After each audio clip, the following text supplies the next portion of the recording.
Continuation of central banks meetings.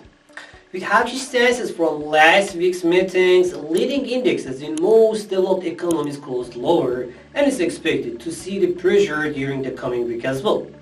After Fed, BoE, and ECB, BoJ and PBoC will hold their monetary policy meetings this week while we wait for US GDP, retail sales, durable goods orders, and Canadian inflation. Let's review the most important events and the economic data in the week ahead with me, Ahura, and FC Markets. Number 1. PBoC rate decision.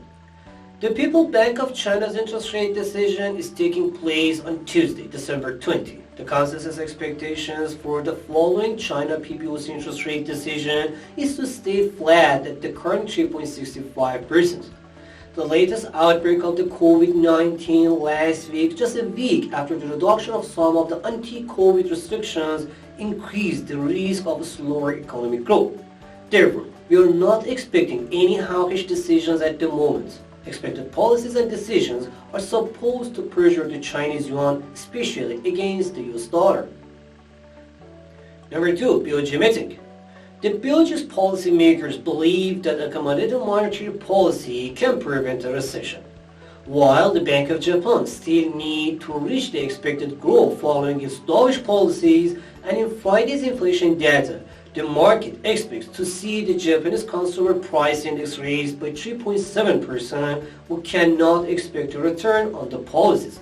Still, we expect the central bank to keep monetary policy unchanged with interest rates at minus 0.10% and its target for the 10 years Japanese government bond yields at 0% to support the stock markets. Number 3. US housing data. One of the results of higher rates and yield is the weakness in the housing market. However, it doesn't mean lower house prices. With higher mortgage rates, we saw a smooth and continuous decline in the past 6 months in building permits and home sales. Higher costs for builders ended in less interest in building, while more expensive houses with current loan rates make buyers to think twice before making any decision. Expected weaker data, while the Fed said it would continue its tightening policies, will increase the pressure on the stock markets.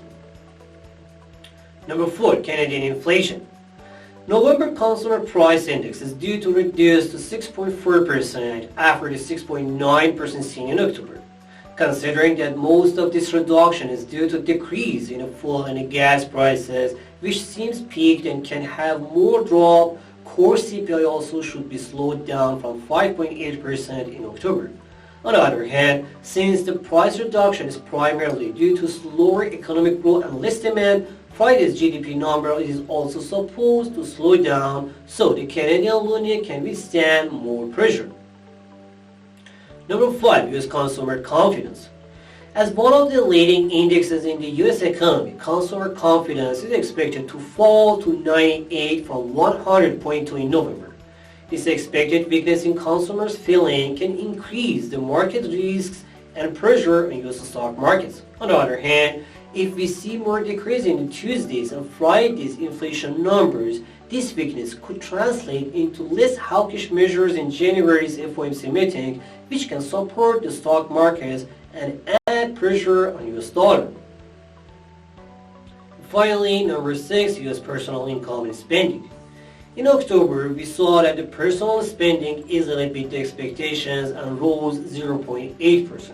which is expected to be seen in November and December, primarily due to New Year holidays and shopping. On the other hand, after a 0.7% raise in October personal income, we anticipate a softer 0.2% raise during November.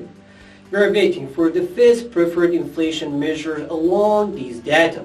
The PCE deflator in both headline and core indexes is expected to raise by 0.2% and 0.3% respectively, which means more demand for the US dollar.